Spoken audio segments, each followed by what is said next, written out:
Welcome, everyone, to So Very Wrong About Games, a board gaming podcast about board games. I'm Michael Walker, and I'm here with my guest of the week, Keegan, a.k.a. Warm Boy. How are you doing today, Keegan? I'm doing well. How are you, Walker? Always good. So Mark is well into the States, and he will be back, I'm sure, sometime in the next millennium, and all will be back to normal. But for now, we are going to talk about the game we reviewed exactly 1 year ago, followed by the games that we played this week, the news and why it doesn't matter, and then our topic of the week, which is ranking the T games. And I'm glad it's like sort of ambiguous. We can make whatever T games we want. There are no rules, so say me. So, Keegan, what was the game that we reviewed exactly 1 year ago, which neither of us reviewed?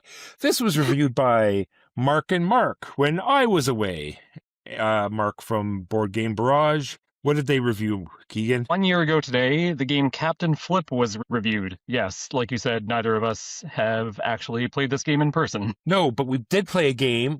You and I played a game just recently, so we could sort of talk about it a bit. This is designed by Remo Conzadori and Paolo Mori, which was interesting because as soon as we finished playing this, Keegan, I couldn't stop thinking about Toy Battle. And sure enough, it is also designed by Paolo Mori. It just has, these odd similarities. Very cartoonish, very easy to pick up. Yeah, it's tile draw, and the tiles have special abilities, and yeah, it just has a vibe.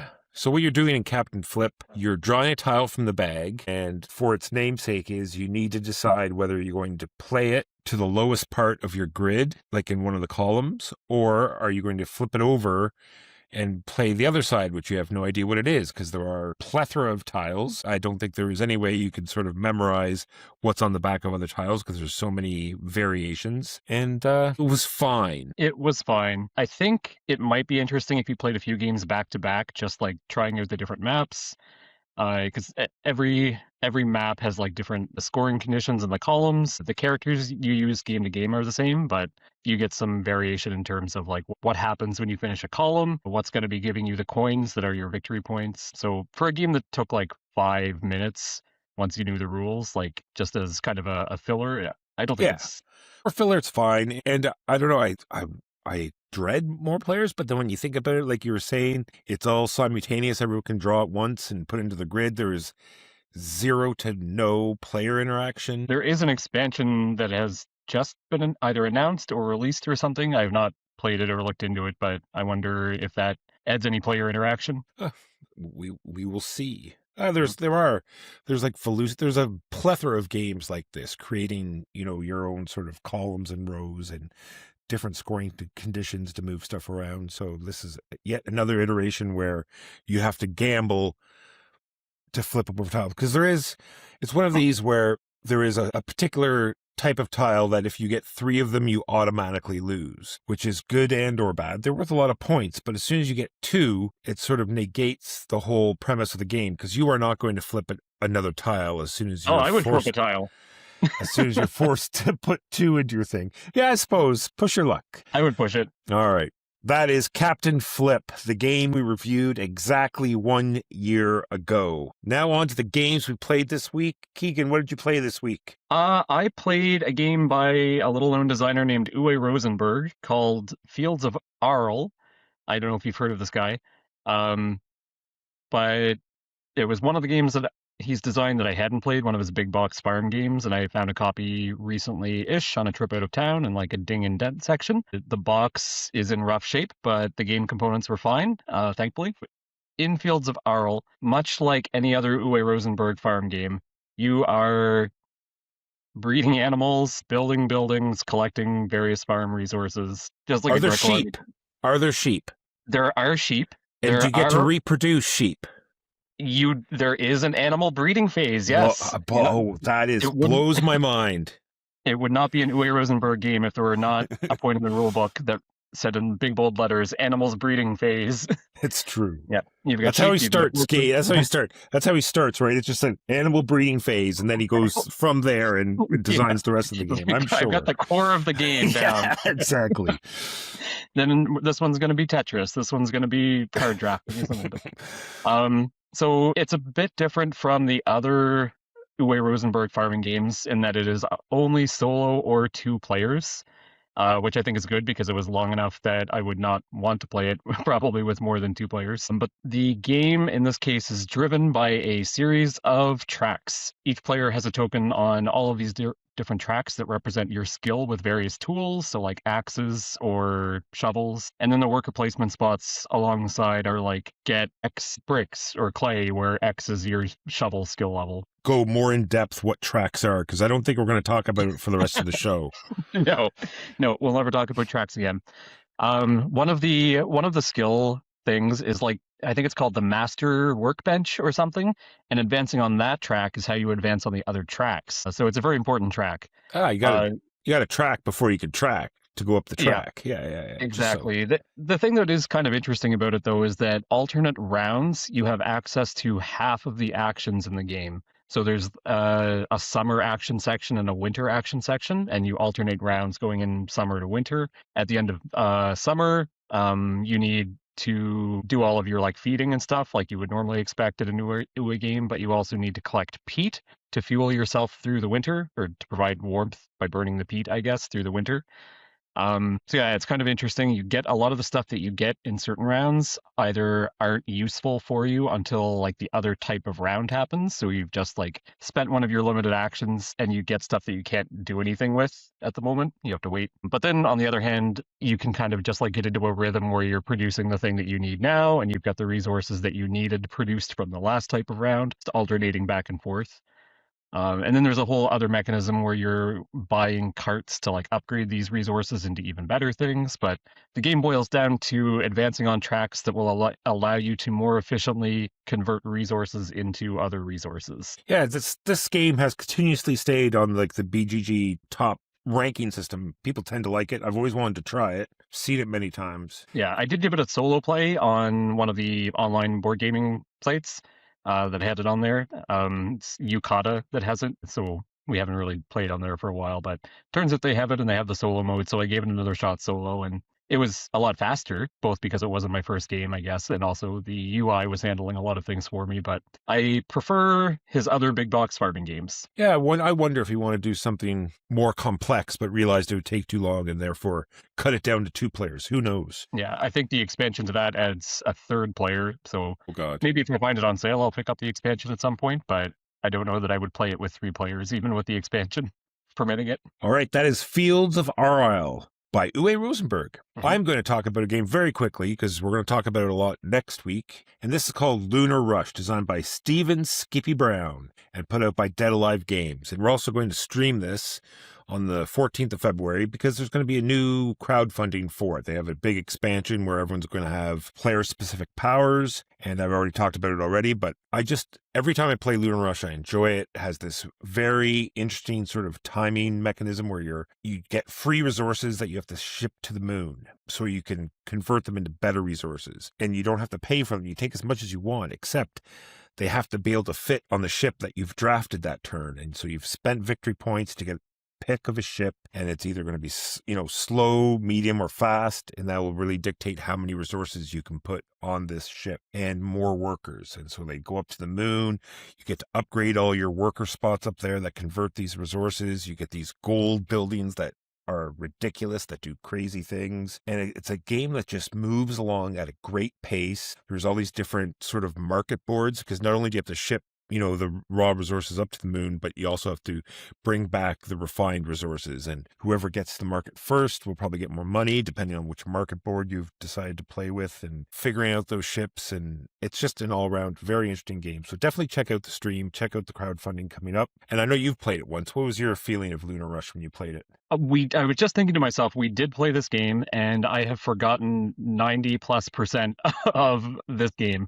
But you have me at player powers for the expansion, so I'm eager to try those. I think I had played like several other space games around the same time, and I didn't go back to that one because it's just you that has the copy, and it just kind of like has vanished into the ether of my mind. A billion games, yes. So that was Lunar Rush by Dead Alive Games. I played earlier this week the Industria expansion for Clans of Caledonia.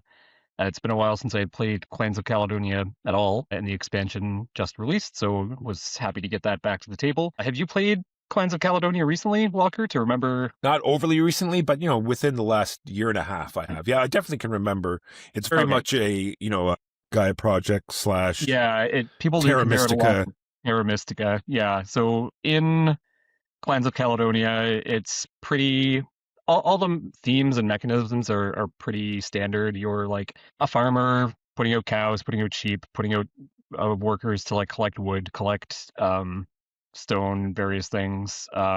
It's got a Terra Mystica like sort of adjacency building bonus, so you want to be next to people because you can benefit from them and buy resources that they produce at a discount. It also has a bit of a stock market for the buying and selling of resources to fulfill contracts. So a lot of the points in the game are going to come from fulfilling contracts, and whether you get those resources to fulfill them by buying them from the market or producing them yourself is kind of up to how you want to play it. But the expansion added something that I've never seen in a Euro game before, which is trains.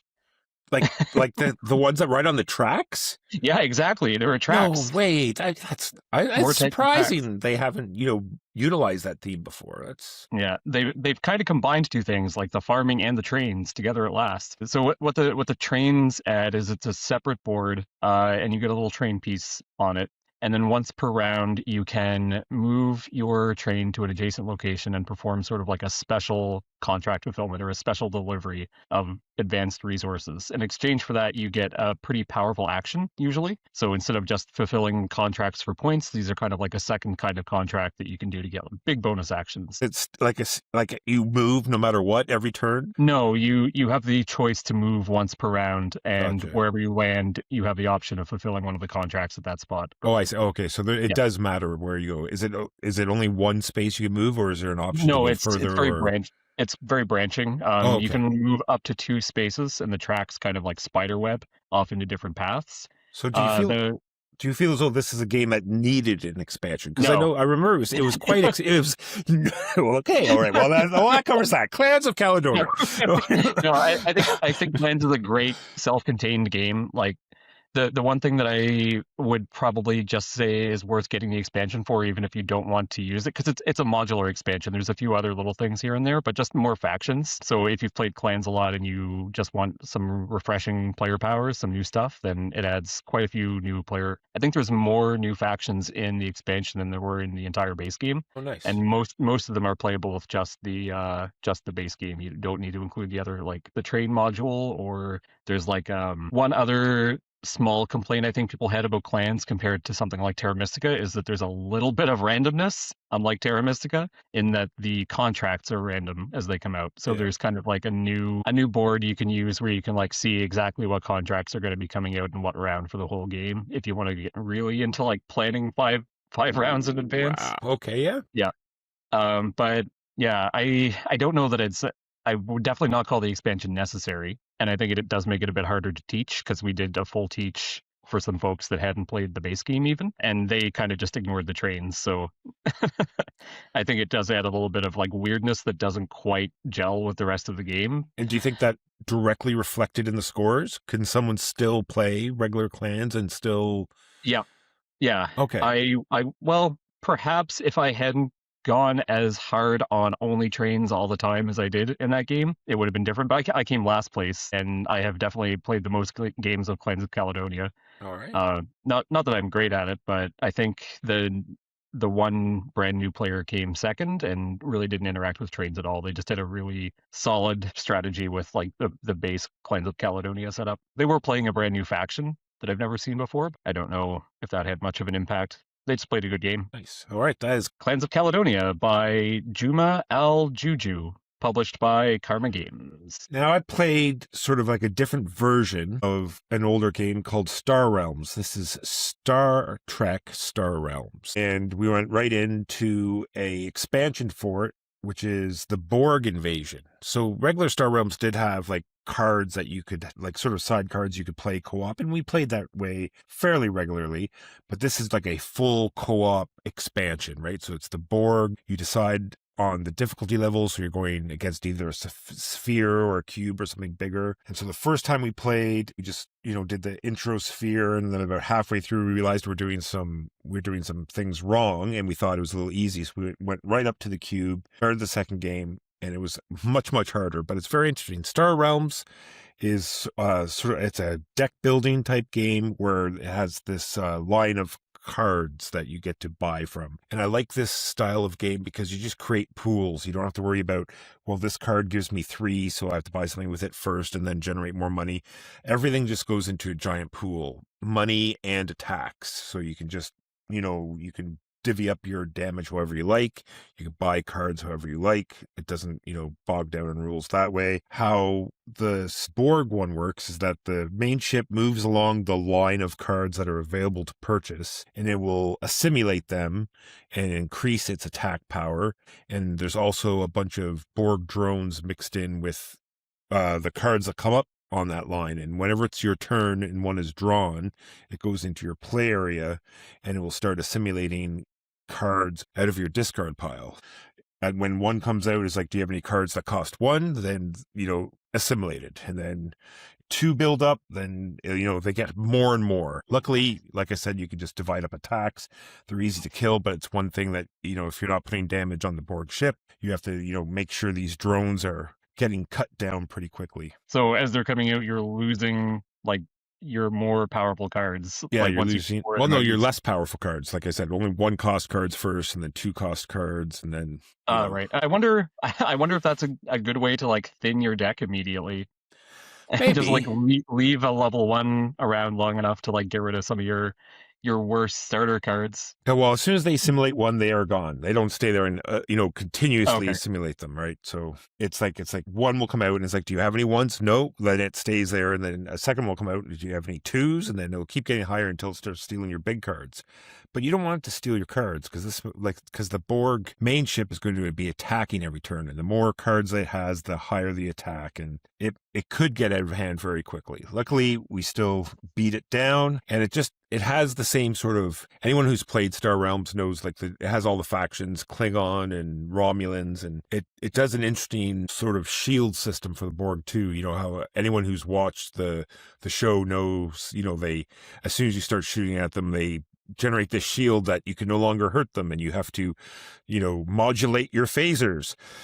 Typical Star Trek terminology. So how they do that, when you do an attack with your ships, whichever faction did the most damage, the Borg now has immunity to all ships of that type until it has immunity to 4 different types, and then it clears and starts again. We played 2-player, and so we decided, well, I'll buy this type of faction and you buy that type of faction, and hopefully we can continuously ramp damage up and get the tokens cleared as soon as possible. I think it just made Star Realms that much better when it's a franchise you understand and ships that you've seen before. I very much enjoyed it. I enjoyed Star Realms back when it was out, and I very much enjoyed this Star Trek version of it. Yeah, I love the Star Realms base game. I haven't played any of the expansions for it. I know there's a ton of them now, but I'm very interested in playing it because of the IP. The Star Trek one. So I think I actually have 2 copies of Star Realms here. One is just permanently in my suitcase in a hard deck box sleeved, and it just gets played at airports. So that is Star Trek Star Realms, designed by Darwin, Kastle, and put by UVS Games. Last week, I also played a kind of a spin-off of another game that we both enjoy, the White Castle Duel. And so we've both played together several times, and separately, I'm sure, several other times, the White Castle. This is the 2-player version, also designed by the same designers as White Castle, also published by Devir. So in White Castle Duel, it is similar in many ways to White Castle, but also different in many ways. So instead of drafting dice like you do in the original White Castle, you start with 6 tokens, 2 each of 3 different colors. So you get 2 white, 2 orange, and 2 black.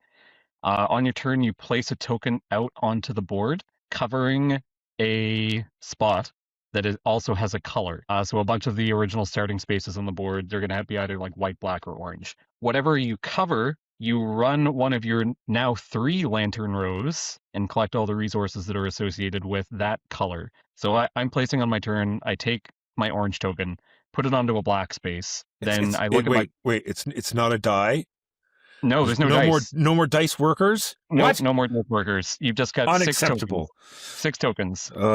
Yeah. So I'm going to take my orange token, I'm going to place it onto a white space on the board. Then I look at my white lantern row, because you have 3 lantern rows now, and get all the resources that are in it. Now, in the future, another player, including me, can place a token on top of the orange token I placed and run their orange row and get all the stuff there. Once you've resolved your row, you resolve 2 actions that are adjacent to the spot that you've placed. So every one of these worker placement spots is adjacent to 2 White Castle-esque actions that will do things like advance your gardeners and all of the other, move somebody up in the palace, sort of those same kind of things that were how you scored points in the original White Castle. So that is how the first half of the game plays out. The second half of the game, you're going to call back the workers that have been placed on the board. And so I'm going to like find a spot where I want to activate two places. I'm going to pull back the topmost token from that stack and resolve those 2 actions. And in this case, I get the lantern row resources that are associated with the color I'm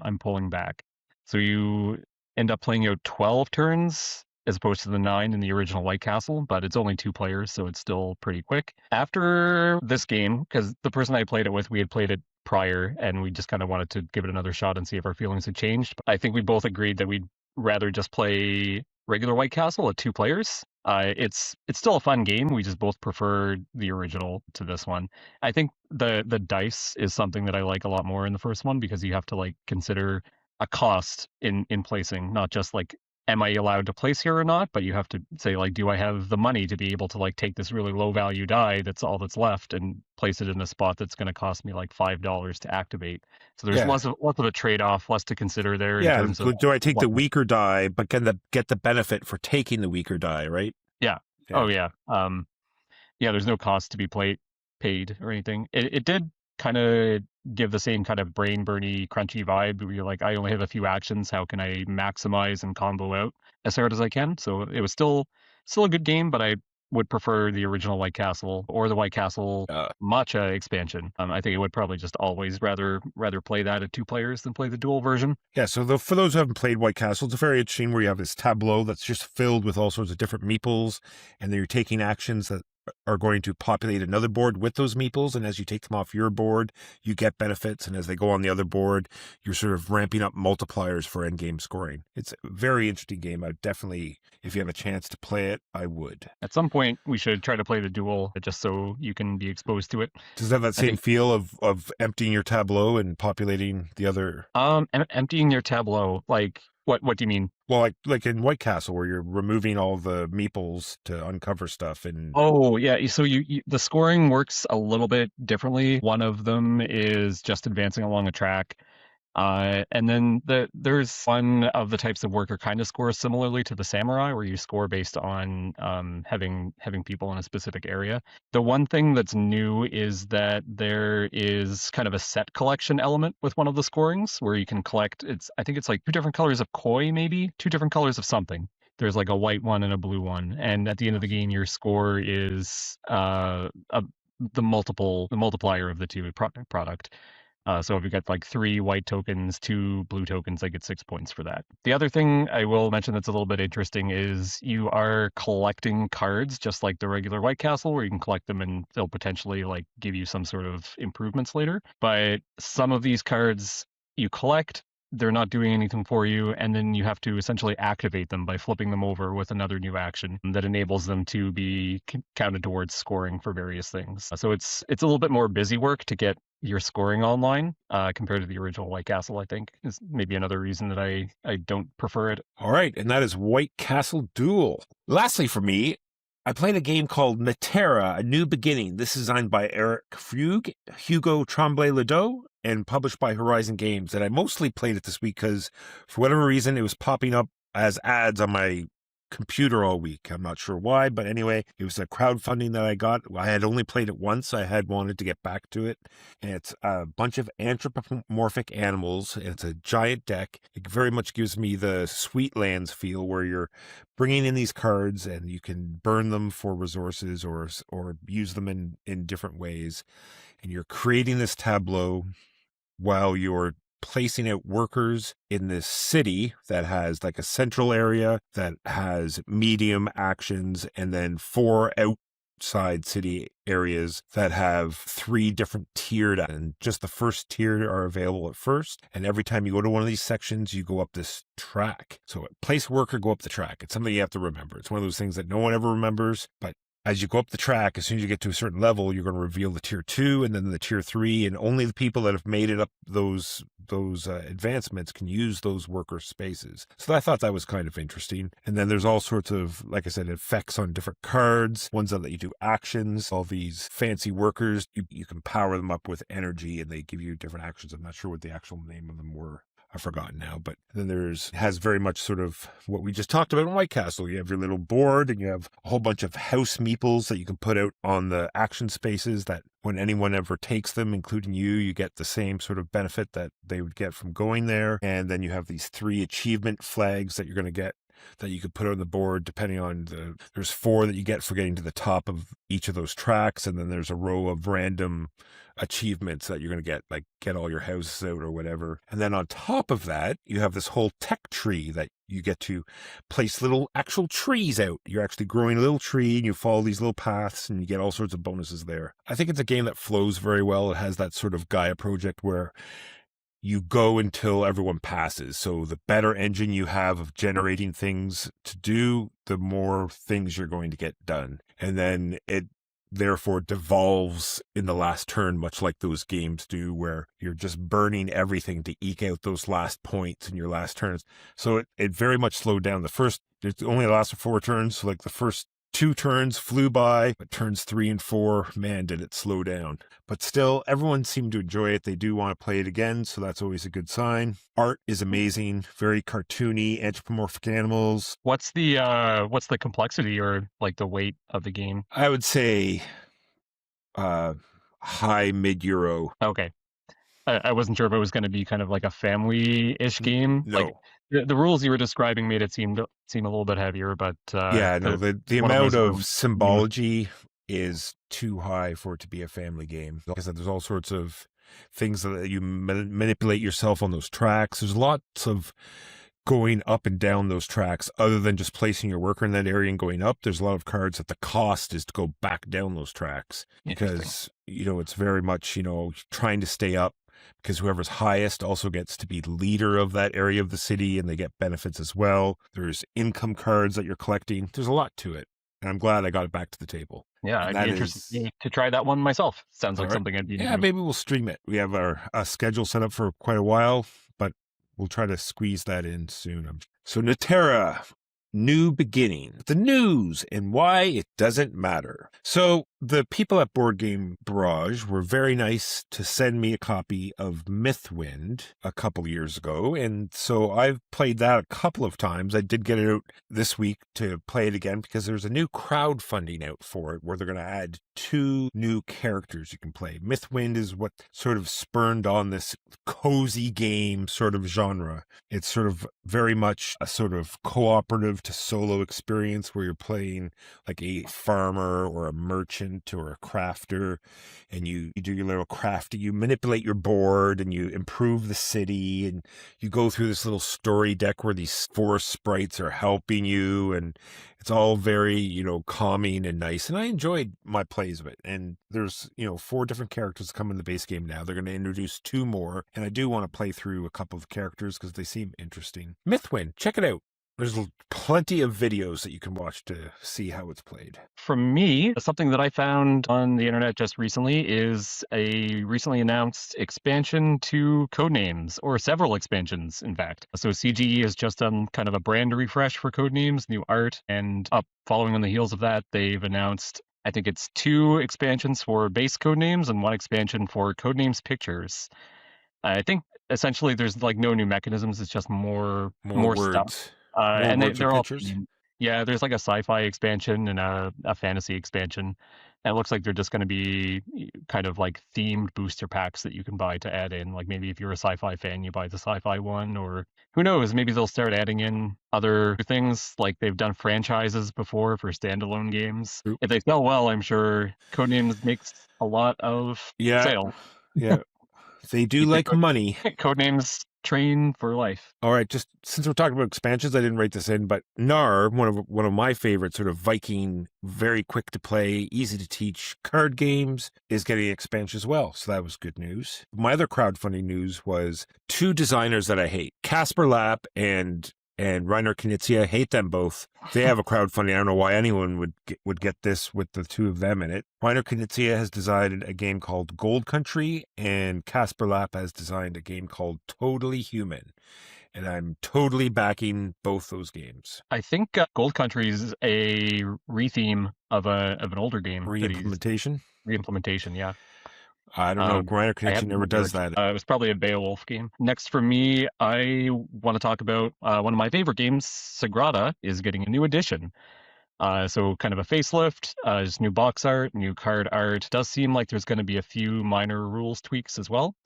I love Sagrada, and I've played it a million times, and all the expansions very much tickles that like puzzly itch that I have to solve in a game. So I'm not sure if it's going to be worth picking up a whole new fancy edition, but I'm certainly hoping that somebody else in the group does, so I can give it a shot. I think the one rules change they've announced is that I don't know how familiar you are with Sagrada scoring, but you could get a lot of points just for having dice of a certain color. You get their pip value as points. Now it's just going to be a flat 3 points per die. So they're taking the thing that was often the largest source of points in the game and kind of flattening that. So I don't know how things will play out, but seems like maybe a change that could help things be a bit less random. And lastly for me, the Galactic Cruise designers and publisher announced a spin-off game earlier today, I believe, in the Galactic Cruise universe. So this one is going to be more focused on what's actually happening during the cruise, rather than like getting the rocket ready for launch on Earth. This one's going to be like managing the needs of the guests on the cruise, figuring out what they're doing when they're stopping on planets, on tours. It looks like it's going to be more... I think the post indicated it would be a little bit lighter and less complex, but I loved Galactic Cruise. It was probably my favorite game of 2025, so I'm sure I'll be picking this one up. Both Board and Dice have announced a new T-Series game, so particularly relevant for this week's podcast. The new T game is going to be Thessaloniki, set in Greece. Very few details, very exciting for me because I love the series. And one of the mechanisms revealed so far is track advancement. So we should... That's bizarre for a T game. Yeah, we will hopefully be getting that in the next few months. That is the news and why it doesn't matter. Now on to our main topic of the week, which is ranking the T games. So for those that are just listening, you will not see it, but it's the standard, what you've seen on all the, YouTube people do. Have little pictures and we're sliding them up. This ranking system, it's going to start at S tier at the top and then A, B, C, and D being the bottom. We'll give a quick sort of brief on, we're not going to do this separately. We're going to fight each other and put it in. But what we are going to do, so none of this, we didn't talk about any of it except for one thing. We're going to take the first one, which is Tolkien, the Mayan calendar, and we're going to plant it in the middle at B tier, not judging it whatsoever. We'll give a brief talk about what it's all about, but that just sort of sets the grade, right? So we'll be basing the rest of the decisions off Tolkien being a B. So we're going to any comments on that system or how we're doing it, it goes to aircanada.ca, send all complaints there. And so we're going to go through 11 games. We've added one at the last minute just because we get to do whatever we want. No one's actually ever said what is a T game and what isn't. This is the list that they have on Board Game Geek, and so we're using that. And then we've also thrown in Terracotta Army because we can do whatever we want. So what are your thoughts on Tolkien, the Mayan calendar, Keegan? I quite enjoy the gear. So the way Tolkien works, and the thing that I think is the most cool and unique about it, is that it's a worker placement game, but you're placing the workers on a giant series of interconnected gears, and then once every round, at the end of the round, the central gear rotates, thus rotating all of the connected gears, moving your workers around the smaller gears that they're placed on, and eventually like leveling them up to better worker placement spots. Yeah, so what I put here is like it's one of the very first games that lets you marinate your workers. It's like you don't put the worker out to do an action. You put the worker out into a series of actions. And like Keegan said, it has this very cool interlocking gear system. So you only need to turn one gear and that spins 6 others. And so no matter what section your workers are in, every worker gets a little bit better as long as you haven't, activated them. And then you get your opportunity to pull back workers that you need to do it now because you need a worker back, or, you just wait. Actually, in this one, you have to pull one worker back, do you not, I think? On your turn, you either place or pull back workers. Yeah, so if you have no can't- workers left, then you have to pull one back. So maybe they didn't get as far as you wanted them to. Yeah, or maybe you just desperately need food. So you're like, I need to pull back this guy that I was hoping to marinate for longer so he could get me a lot of wood resource, but now I'm gonna starve if I don't pull him off now and get the food. I think it's a pretty like design. Overall, there's nothing that really feels tacked on to me. Every action spot gives you something that's like obviously better than the spots that came before it on the years, but obviously worse than the spots that came after. And it's kind of like a scaling thing where you can just say, I have some goal in mind. This is how I'm going to try to get there. I need to do this. I need to put this guy in this spot and leave him there for 3 rounds. So you really do have to plan ahead a lot more than you might in some other games of its weight, where you can just kind of like take the best spots at the time on your turn. I think it kind of rewards being able to figure out what you want to do 3 or even 4 turns from now. Or you can just do what I do sometimes and just throw people down and then make it up when you get to a point where hope you're for like, the oh, best. now I need to pull people back. Yeah, those actions look good. I'm sure it'll be great. So Yeah. for those, like, this came out in 2012. So if you just have played more recent games, Arborea is very similar to this, where they go on a sliding track and they go down this track and they want to, the better water slides are further down the track. So you get to the end and you use the really good water slides. Arborea is also great. All right, so we've already slotted it into B. And so now we'll go to the next one that came out. It took 6 years for the next one to come out.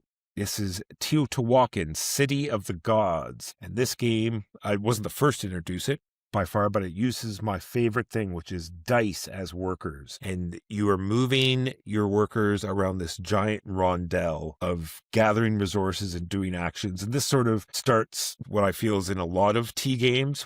I didn't say this at the beginning. T stands for tracks. T also stands for tiny mini games. It also stands a lot of times for tedium. All right, so you go around this giant rondel and you're doing all these little mini games of building this giant temple or adding stairs to the temple or doing all these little things, and your workers will take up and get better, and then they'll have to retire, and there's this whole retiring system. I think this is one of my favorite ones. Keegan, what do you think about Teotihuacan, City of the... I agree it is probably either my favorite or second favorite of the T games. There's kind of a tie in my head. T stands for tie here. The one other thing that I really like about it is it's not just the value of the worker that you're taking the action with, it's also the value of your other workers that happen to be on that spot that are determining the strength of the action. So if you go somewhere with like a 1 and then you want to take that action again the next turn with another die that's like a 5, you're only getting the action at the strength of the lowest die. So you really have to do a lot of planning to figure out, when do I want my dice to be taking this action? Do I want to take a few stops on the way to get something leveled up to the point where I can do a mega version of the action that I hope to get to? And there's a lot of techs, which is really changes things up depending on which techs are available each game. And then the expansion that adds player powers I really like. Yeah, I think I am willing to put this in S tier. This is probably my favorite one. It's got a few expansions that are of mixed interest to me, but the core game itself, I think, even without any expansions, is probably either my favorite or second favorite T game experience. Yeah, it definitely gives you a sense of, because it's going to come a lot, I'll just start mentioning this now, because it's going to come up a lot in some of the others. You do get a sense of actually doing something. You are building this giant temple in the middle of the board. There's these thick wooden tiles, and it slowly builds up this temple, and you're adding steps to it. You know, your workers are advancing and retiring, and it has this, this feel of accomplishment that you're doing something and things are progressing. Yeah, it is a really good table presence for that reason too. Like by the end of a night, other people like game night are coming over and asking like, what's happening here? You're building this giant stack of pyramid bricks. There we go. It is slotted into S. So now we only have to wait 1 year and we get Tris Trismegistus, the ultimate formula.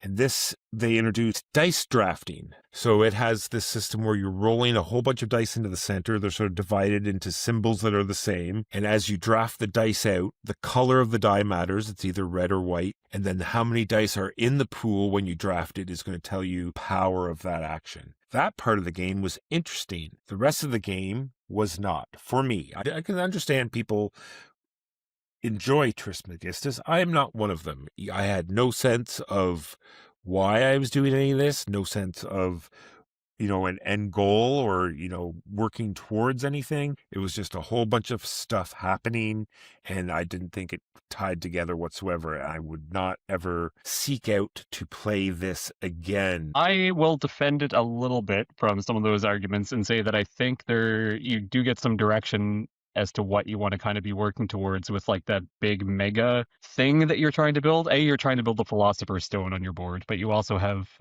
like a potion essentially that you're trying to craft that is worth a ton of points and sort of tells you where you want to go. I do agree this is not a game for everybody. It's definitely just a lot of work to move a resource along a track at the bottom of your board, jumping through a lot of hoops to turn one resource into another resource, and you represent that by like pushing it over a little bit on your board. Like, well, I spent several actions to be able to move this cube slightly. You have a little bit of direction, I think, but at the end of the day, it comes down to a lot of busy work to do very small actions on your board. And it is a fairly complex game for what you get out of it, I think. Like, it's a lot to teach, and the iconography is not great in this edition. The iconography itself, I think, knocks it down a spot for me. They are coming out with a new edition, so I'm kind of curious, but that looks even busier. I didn't even hear about it. I was like, oh, there's going to be a crowdfunding for a new edition soon. And there's like, no, that ended. And I had no clue. Yeah, the new edition looks brighter, but somehow more difficult to parse. So I think I'll probably give it a pass. I didn't love it enough to want to keep playing it. And I think it would be hard for me to get to the table. I would play it again. I enjoy the game. It's at least a C tier for me. I feel like your dislike may drag it down to D. I would like to put it into D. Are we going to fight to not put it into D? I would put it in C if I had my choice, but I am also fine with D because I think I am unlikely to get it played often at all. And I probably wouldn't recommend picking it up unless like you know exactly what it's about and you like do your research and make sure that you are okay with that kind of a game with that complexity for just kind of moving cubes around. All right, that is Trismegistus, the ultimate formula. Next up is the next year, Tekenu, Obelisk of the Sun came out. And this had a giant obelisk in the middle of the board that did nothing except harness a wheel that spun once a turn, but looked amazing. What it does do is prevent some players from seeing the other side of the board. Yeah, so the game really begins when you're determining which seat you want at the table. It's true, because you're constantly trying to peek around this giant obelisk to see what dice are available, because it is yet another dice drafting system. And now they've introduced what is also in later games, which is good dice and bad dice. And this has been done a lot in Egyptian type games where when you pass your weighed against your good things you did versus the bad things you did, the feather versus the heart. And so that's how you're drafting your dice. Either you draft a good dice and it goes into the feather column, or a bad dice and it goes into the heart column. And it really doesn't shape up to too much. It gets a little bit of negative points, but in the game that we played just recently, it didn't really shape up to that much. It's mostly for turn order. Yes. It's pretty consequential if there's only like one die left in a spot and it's not being refilled and you really want that action. It can be really important to try to go first. And then it also has this sort of giant running row of cards that give you all sorts of different abilities and end game scoring, and has this neat mechanism where the more population that you have, the more cards are available, but there's also a second token which tracks how much of that population is happy. So I thought that was a great thing. It's like, sure, you have a lot of population, but it's not that happy. So you're trying to keep these two meeples at the same rate.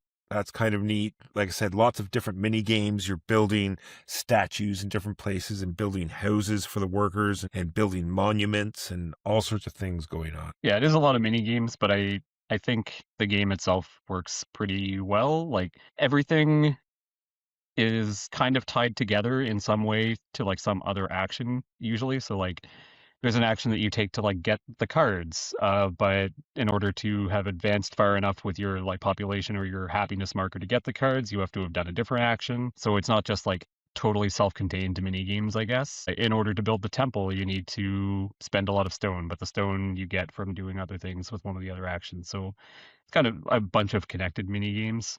Yeah, you're also building up your tableau a bit because you can get a bunch of resources, but you can only store so many. I thought that part was also very interesting. Anyway, I think this should go in the same column as Tolkien. I would like to place it higher. All right. This is one of my favorites. I am more than happy to do that. A though, or S? I think A. I'll put it in A. Tekenu, Obelisk of the Sun. That was 2020. In the same year, we have the Incan Empire. Tuantansuyu. Tuantansuyu.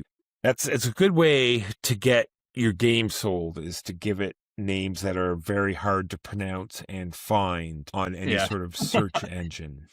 Somebody tells you the game mispronounces it, and you're like, "Oh, I'm going to go to Board Game Geek." Nope.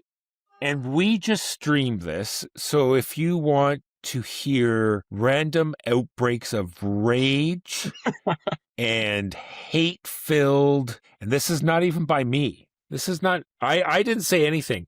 I was very cordial through this whole experience, but other players weren't so reserved. In this game, you are placing a worker and a card at the same time, Dune style. You have a card and you're matching up with a worker. There's all these symbols all over this board, and they're always paired with 3 actions. It sounds like, you're doing something with actions, but they're not really actions. It's pretty well just getting resources. Sometimes there's an action there, but it's not a huge thing. And you're going to get bonuses because there's all sorts of different color of workers and they have different abilities. But if you place it near another worker of the same color, and if the symbol that you're placing it on also matches your worker, you're going to get multiple actions. So you could do all 3 of those things. Or if it's just a worker out by itself not matching, you only get to do one of those things. So you get 2 potatoes, that's your turn. Be quiet and wait 3 hours for your next turn. Even if when you do something that is big, like you build this big statue, more than likely you're going to destroy that statue on the same turn or very soon after, because the main thing you want to do is go up this main track, because on this main track is where you're going to get big points every time the scoring happens. The festival, it's called. And the festival will happen when a certain pool runs out. So it's one of these games where, sort of like the Druids of Eldora, where you have to make sure you have enough bread and money to move around. In this game, you have to make sure you have enough workers and cards. So you're constantly trying to take sort of rest actions or whatever you want to talk about, to take, build up your supply of cards and workers so you can start taking the other mediocre actions that don't do anything else either. And as you can sound, I did not enjoy this game whatsoever. I would actively not want to play it ever again. Once again, like Trismegistus, it's a whole lot to do about absolutely nothing, because not only are you doing nothing on your turn, if you even do eke out something, you destroy that thing later to move up a track. Keegan. Would you play it? Oh, quick question though. Would you play it or Trismegistus first again? I would play it. Neither. No, I would play it. The one I did enjoy the mechanic of placing the worker, analyzing the board, figuring out what workers I had and what cards I had, and getting the best out of that action. I did enjoy that one part of it, but the rest of it, not so much. Yeah, that's my favorite part as well. Just looking at, there's so many options, right? Because you can go down the pyramid, you can go around to a different segment of the pyramid from where you're currently kind of most easily able to take actions, but doing that costs you more and more food. So you can potentially be paying like up to 8 food, but maybe you have discounts, so you can find some route where you pay less to do the same action, and then you got to take into account. I like that like min-maxing thing, but it can slow the game down a lot. Yeah, And that's another especially thing that you need to explain. Like every time you place one of these workers, you have to I know it's not a huge calculation, but you need to figure out how much food you have to place to pay, even just to place this worker. So I gotta go down one level and over a couple. And there could be some stairs there that belong to somebody, so I get a discount. And this is every time you place a worker. Oh my God. I think I would probably play this game quite a bit if there was like a board game arena implementation where it could highlight like the available spaces that you can actually even do something on. Yeah, you So just mouse then over you it and don't, say, going here will cost you 6 food. It's like, oh, okay. yeah. Yeah, exactly. And also like turn-based, there wouldn't be as much downtime, and it would do all of the things I kept forgetting to do. One of the things that I kind of struggled with in this is that there's so many little things that happen as a result of your action. Like you might get 4 actions by placing in a spot, and so you do all of the actions available at a space once, plus maybe one again. But then maybe your statue also gives you something, lets you get some resources from a card or whatever. In a lot of those cases, I was like, oh, I've totally forgotten about that until halfway through your turn. And then I'd have to be True. like, oh, I'm pretty sure I was supposed to get something else here. Yeah. Or, you just point to an area and you look at, because other people get bonuses if they use your stairs, but usually you're just calculating, oh, I went down 2 and over 1. You don't really look at the stairs you use. The people that built stairs, and I was thinking about it afterwards. I'm sure that in this giant pile of endgame scoring tile buildings, there's probably something in there that gets you points for building a bunch of stairs, which I did. I built all of my stairs. It's not as though I thought there was a scoring thing. I just focused on the one thing. I thought later I could have randomly landed into a ton of points just because a certain building that came up that said you get points for how many stairs you put out. Yeah. I guess like we could have checked the rule book to see what all the buildings were, and then if you wanted to go for that, you could have spammed the refresh the buildings option to dig for it. But yeah, that's a good mechanic. Yeah, the ticket to ride. Yeah. The board, the other kind of qualm I have with it is the board is just so busy because there's so many intersections of 3 action icons plus the icon that matches the card that you're playing. Sometimes those are black, sometimes they're colored.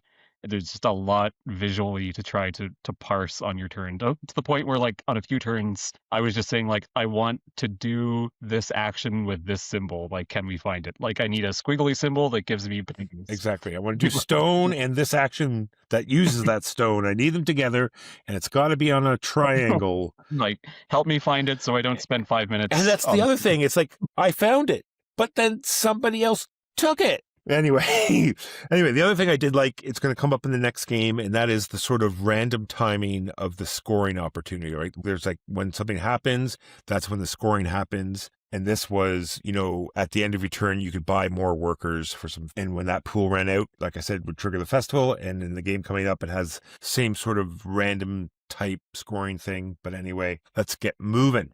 That was well, we got to place it somewhere. We are. The Incan Empire.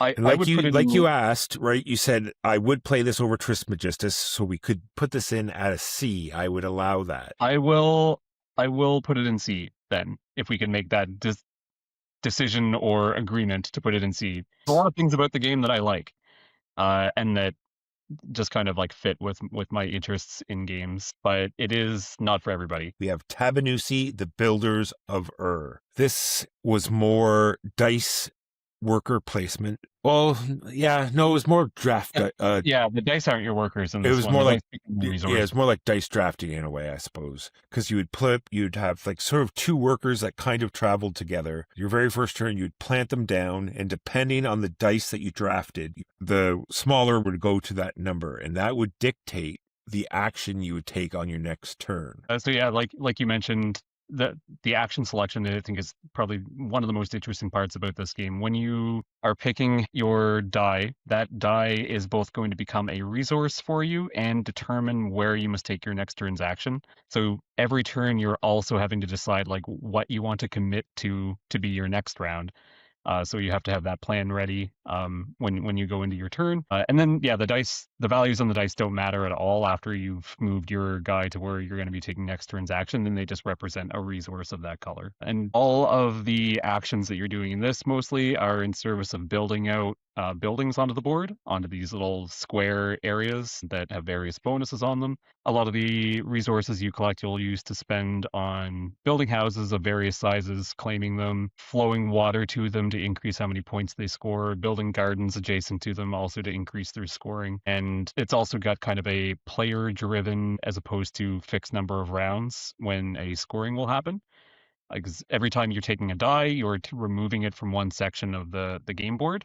Once one section is every empty. action has its own dice pool. Yeah. And then, like I was saying, I love that, random scoring opportunity. When that dice, if it's a popular action, that dice pool is going to empty out faster. And as soon as any of the dice pools empty out, that's what's going to trigger the scoring. And so I love this feeling. It takes forever for the first one to happen, but as soon as that first one happens, the other ones are kind of low as well. So you have this like cascading effect of these scoring opportunities happen. I really enjoy that part of the game. Yeah, the other thing that I quite liked about it was that the claiming of plots of land is separate from actually building the house. So you can spend a bunch of effort like claiming an area to be built on or like getting the building permits or whatever that represents, but then another player can jump in and erect a building there.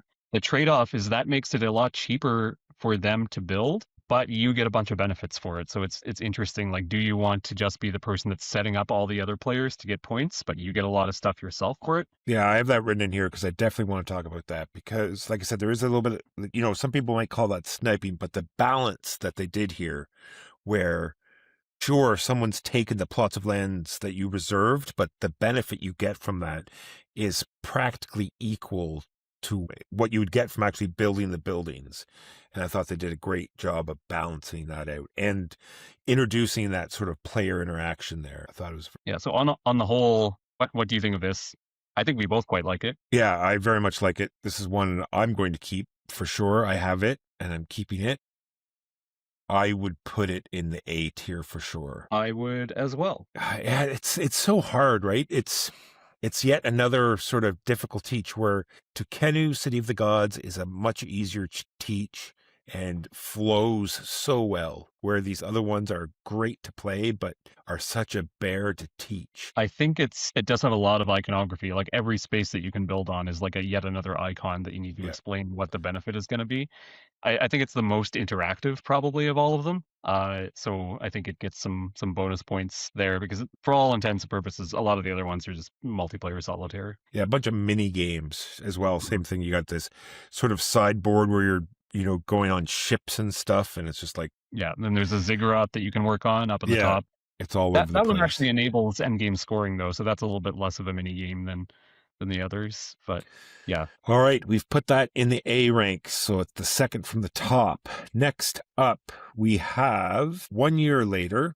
We have a T adjacent game, not a super official one, but it starts with a T and it is from Board and Dice, and we both have played it and enjoy it. It is called Terracotta Army from 2020. Now, the toy factor from this one is through the roof, and its sort of historical significance is very interesting as well, because it does sort of have all the different statues that they found, all the different terracotta statues, and you're trying to place them, much like Captain Flip, where you're trying to get them in certain columns and rows.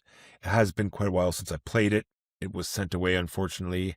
I would play it in a second, in a heartbeat, because I did very much enjoy it. Yeah, it definitely has a toy factor. Like every one of these is like a different sculpt, right? Like, and slightly different colors. I like rondelles in games, and this is well, are they rondelles? It's 3 nested. I'm going to call them rondelles because they rotate, and you move around them a little bit. But your action selection is determined by like where you pick to go on this series of 3 nested discs. So as they rotate, certain actions are now going to be matched up with different actions than they were before. So the combinations will change throughout the game of what resources and what actions are happening together.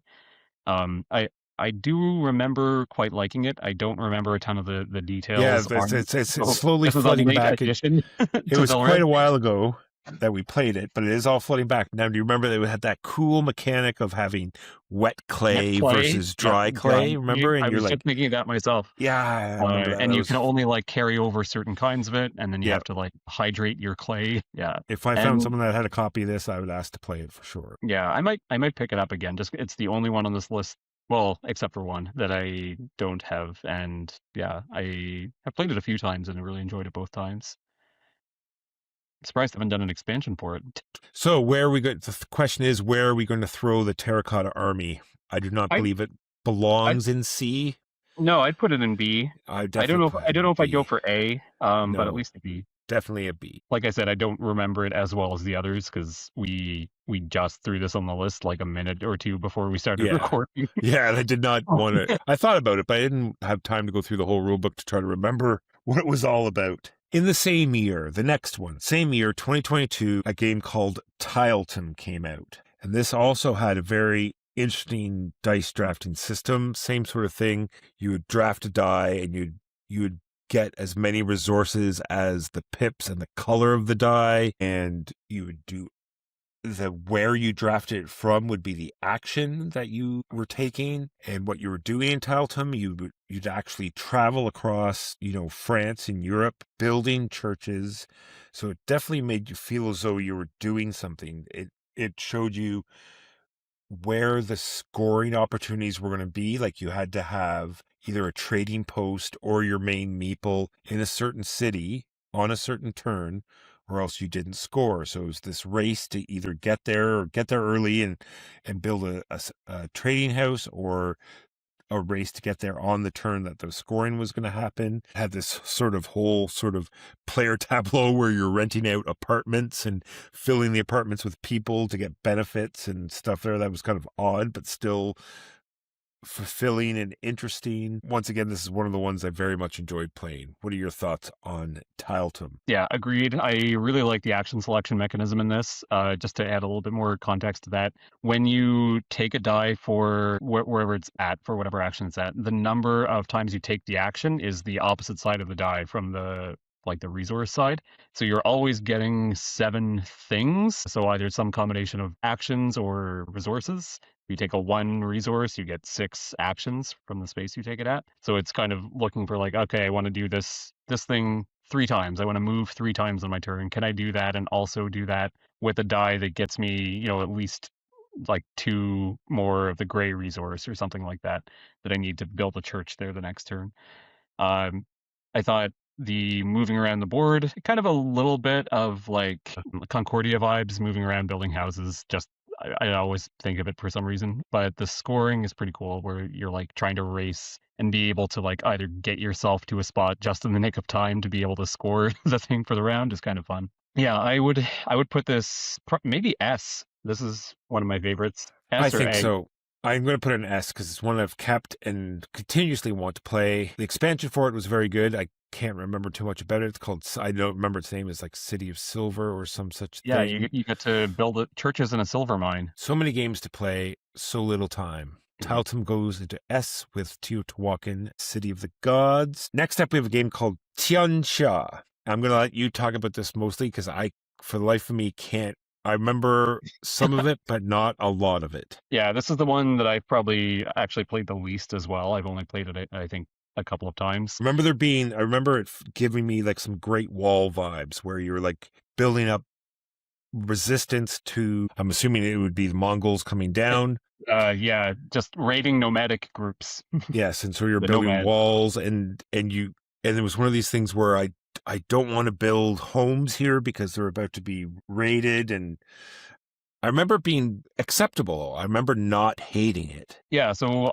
on your turn, you're kind of placing your action token at one of these spots on almost a wheel, where it allows you to like take actions from that zone. Your action tokens to resolve things in the various provinces. But the thing that's interesting about this one that kind of sets it apart from the rest of the T games, is there's almost a sort of semi-cooperative vibe happening for some of it, where if you and an opponent, for example, both have a lot of structures in a place that it's about to get raided by Mongols, like you're probably gonna be willing to work together and both contribute to the defense for that round, rather than maybe one player just trying to get all the points for themselves and everybody else ignoring building the wall in that section. Like there's real consequences for not defending against the nomads well enough. And I think unlike the other T games too, like you can lose things that you've kind of established on the board, which is kind of a departure from the rest of them. Like your buildings can get destroyed, and kind of set you back quite a bit in terms of your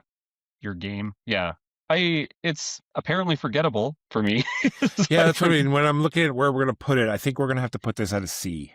Yeah. Because I don't really care too much if I like yeah, go it both of us know that you have it and we've never requested it or had the urge to want to play it. If you brought it one day and said you wanted to play it, I would be happy to do so, but forgettable. In the same year, 2025, we had a train wreck called Transgalactica.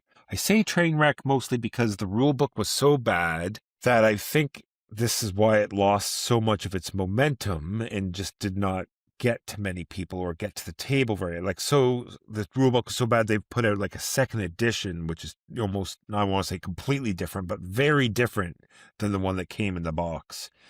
Transgalactica is a worker placement sort of disco vibe science fiction game where it's a sort of following mechanism where I will place a worker and everyone will have the option to follow. This tends to make the game take longer than it should because people hesitate too long. They're not ready. Yeah. They're not prepared.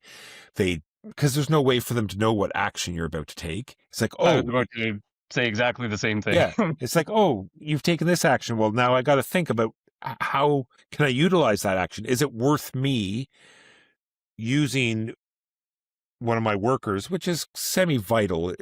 I think I got very lucky on my starting stuff that I had so many workers that it didn't matter, but other people were struggling with getting their workers out.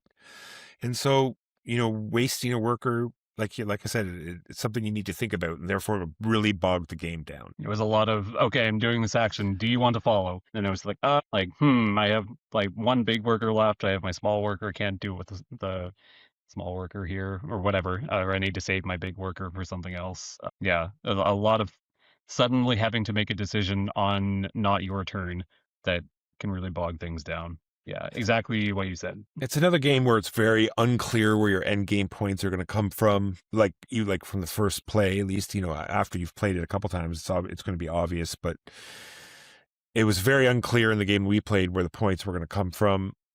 And you're moving your ships around these different planets and you're populating the planets and they're all different colors. And therefore you have to take like an economy action that lets you get resources from those planets. And then, yeah, it's even if the rulebook was fine, I don't feel as though it hung together quite right. It did not flow the way I wanted it to. Yeah, there was nothing really that hooked me compared to some of the other ones. Like even the ones like, there's just not as much of a sense of progression, I think. Like in Tianxia, you're building up your cool walls. Tawantinsuyu, at least you're like, oh, I'm building my like big tapestry. Like I have something that I can see that's going to generate me points and I'm trying to like finish a set or something like that. Transgalactica just felt like a lot of small actions that weren't really building to a whole lot. And I think you had that kind of same criticism, or at least some people did, about Tawantinsuyu, but I feel like it's more obvious, to me at least, as a problem in Transgalactica compared to the rest. Just like, I do this action, I get to put out like 2 tokens. There's my turn done. Now, does anyone want to follow? And, yeah. And then the 3 minutes of decisions. Yeah, and the teach is brutal. Like for what you get, no bite. I didn't hate the game. I would actually probably play it. Like I'd be willing to play it again for sure. But I think both between like having to either print like a new rule book, or in our case use an iPad to have like the most up to date rule book. Yeah, we had to bring electronics to access. Yeah, and the setup is.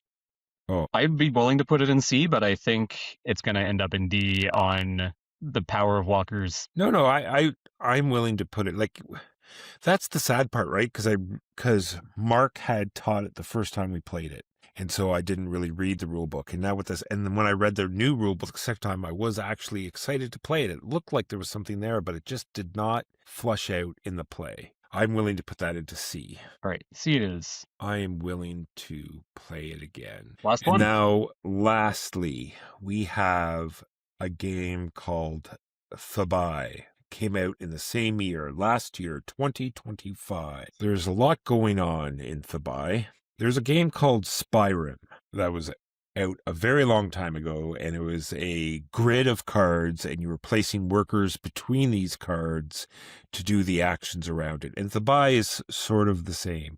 You have these dice, and you're putting them out in between these buildings to get actions. But the hook is that later on, you also get to move around this leader, and he can move from build to building over these dice.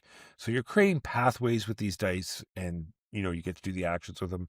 And when you go over your own dice, they rotate. So there's things going on there. Unfortunately, there's much like a lot of these T games, there's just so much stuff added on. You have this whole other sideboard that has all these gods with these standees that I never even interacted with once, and gladiatorial games. Lots of stuff going on. What are your thoughts on Thabai? Yeah, I do. Again, it's a T game where they've got a cool action selection mechanism. So I think like that's the best part of it. Kind of like with Tawant and Suyu. The interesting thing is like when you're moving over these paths of dice, you're actually leveling up your opponent's dice. So there's a lot to think about when you're placing your die. Is this going to be a desirable path that people are going to want to move over and level up my die? Because eventually your dice get leveled up to the point where they ascend, and then they can go off and reserve endgame scoring for you. So that's one of the things that you kind of have to think about. Or do you just make yourself a path over to like the area that you want to be doing things in, and then you've got that set up for your Archon, he's called, to be able to move over and take the action. But yeah, there are a few things that feel a little bit tacked on. Like there's one side of the board where you're going to be attacked from randomly, and if you have enough defense, which are a different color of die, then you get some rewards. If you don't get rewards. You lose points. That just feels like sort of a little bit more disconnected from the rest of the game than some of the other mechanisms. This game takes up your entire table. It did take up a lot of space. There is so much going on. Yeah, I think I liked it. I would play it again, but it's definitely not my favorite. I don't think it was actively like bad in any way, or that there was like anything that I was like, this is tedious. But it's kind of middle of the road for me. Yeah, it's definitely going to go into C or D. I don't put it in D. Nobody yelled during the game. True. There was no rage. All right. At the end of it, people were just like, eh. Yeah. So that will finish off. Let's just go through with what we have here. We'll start at the bottom. In D, we have Trismegistus. And then in C, our most full category, we have Tawant and Suyu, Tiangxia, Transgalactica, Thabai. And then up to B, which is our anchor category, we have Tzolk'in and Terracotta Army. In A, we have Takeru and Tabanusi. And in S tier, we have Teotihuacan, City of the Gods, and Tiletum. I'm happy with this. Are you happy with this? I am happy with it until the next game comes out, and then we have to update the list. That's true. And that will bring us to the end of today's show. I would like to thank Keegan again for joining me. We'll have a new guest next week. Thank you for having me. No problem. Thank you, everyone, for listening. Peace!